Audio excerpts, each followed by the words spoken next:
Bukas, tuloy ang motorcade. Maganda kayong lahat. Liligpit natin ang mga girero. Dobling ko, tripling ko tauhan natin para pakita natin sa mga tao na wala tayong kinalaman sa nangyari kay Tanggol. Sasama ako. Hindi pwede. Hindi ka maaari masangkot sa ambush na mangyayari. Kailangan natin ng malaking budget para magsunog tayo ng pera. Panlaban kay Tanggol para manalo tayo. Eh, kaya tayo kumakapit sa mga Montenegro dahil wala tayo nun. Binigay niya ang lahat ng properties natin sa babae niyang si Matilde. Mabuti pa, mag-motorcade na lang kayo ng mga kalyado mo para hindi nila maisip na kasangkot ka sa masakit na mangyayari bukas. Paano natin kakalabanin ang mga Montenegro?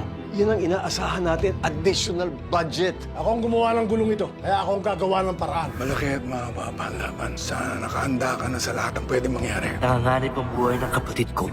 Sana'y mabigyan ako ng pagkakataon na maligtas si Tanggol. Kailangan natin maganda dahil hindi sila titigil hanggat hindi ka nila mapapatay. Paghahandaan natin sila. Hindi pwedeng hindi ikaw ang mauupo bilang mayor.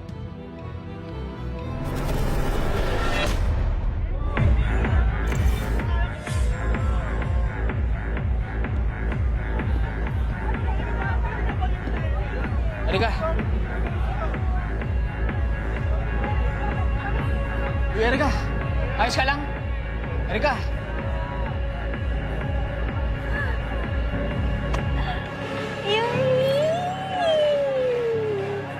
Siyo tayo! Siyo tayo! Hindi mo nakakaya eh. Ano ba? Umupo ka dito. Uy!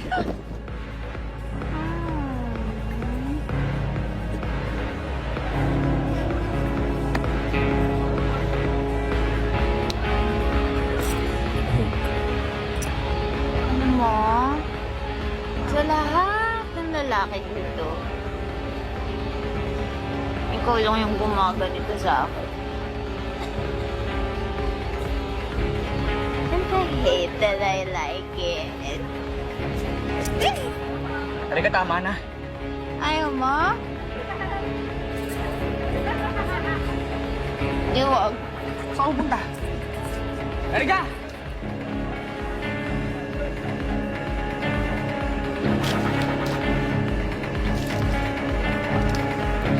Erika! Erika! Erika! Sandali! Oh! Ba? Erika, hay ka ba? Di mo na alam ang ginagawa mo. Eh, ano naman yan ang pake mo? Ha? Erika, tumigil ka. Erika, ano ba? Ano? Erika, hindi mo na alam ang ginagawa mo. Erika! Ah! Mabuti pa hatid natin sa inyo. Hahatid mo ako? Ha? Uy! Uy! Erika! Erika, gumising ka! Uy! Erika!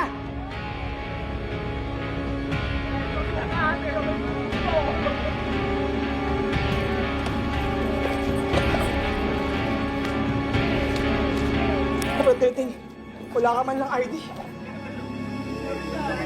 Hindi ko sumagot.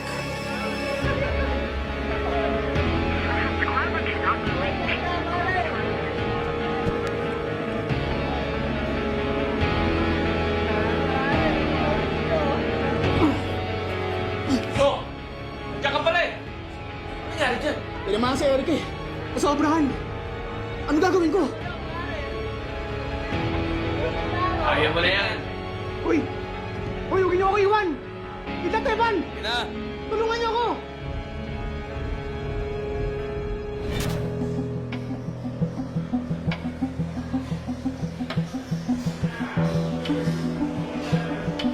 Ito ang pugad ng lahat ng pinakamayayamang negosyante sa Maynila. Dito nila ginagasta ang lahat ng kayamanan nila. Tignan mo nga naman. Nandito si Fabian Mendez, may-ari ng pinakamalaking hotel chain sa NCR. Si ex-General Beleza, ang hari ng Red Light District ng Maynila. Natsyempohan ko rin si R.R. Romo, real estate mogul. Tiyempo pa lang ng pagpunta ko eh. Panalo na ako. Welcome back, Don Gustavo. Maglalaro po kayo? Siyempre. This way, sir. Thank you.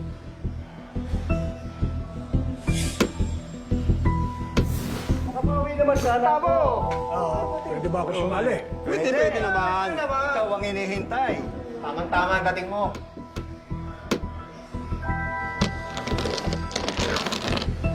Gustavo, meron isang Montenegro na tatakbo bilang mayor. Mapapasabak yata kayo rito sa isang laban. Wala ako rito kung hindi ako kumpiyansang mananalo. Si Miguelito, kapag pinalitan na niyang ama niya sa City Hall, lapitan niyo lang. Kung ano man ang gusto niyo ipagawa, gagawin niya. Yan ang gusto namin sa mga gerero. Madaling kausap. Pero amigo, mukhang malakas sa masayang tanggol na yan. Mananalo ba kayo?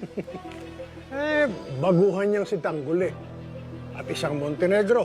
Hindi malabong gamitin lang ni Julio Montenegro yung ako niya para sakupin lahat ang mga negosyo ninyo.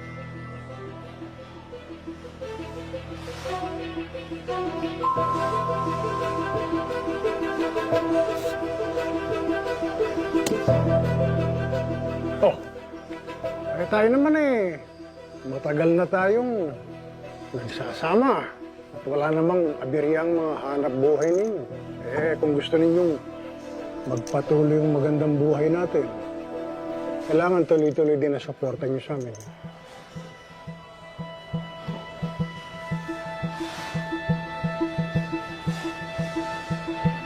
Alin? Well, wala namang ibang dapat tayaan ng Maynila, kundi isang gerero. Sabihin mo lang, amigo, kung magkano kailangan mo.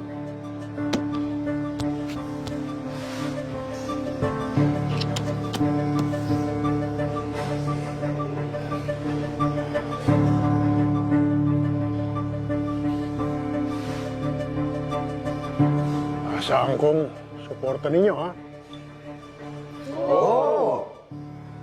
Buong-buo ang suporta namin sa mga girero.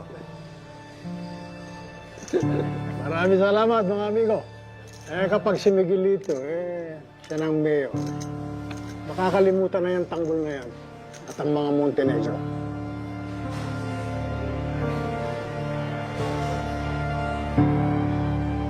Paul. Show card, please.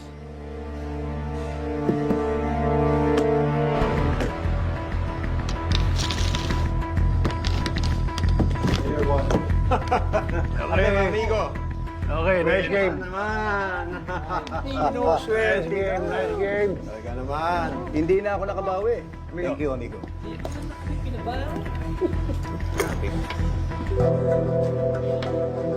Habang sadya akong nagpatalo, mas lalo ko kayong napapasaya.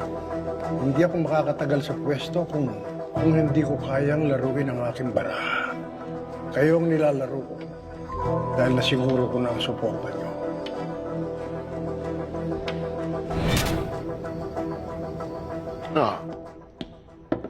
Mukhang napapansin kong lagi mong pinagtatanggol si Olivia. Mukhang masyado nang napapalapit ang loob sa kanya. Alam mo, matagal na namang malapit ang loob ko kay Olivia. Noon pa man, nakita ko na kanyang potensyal.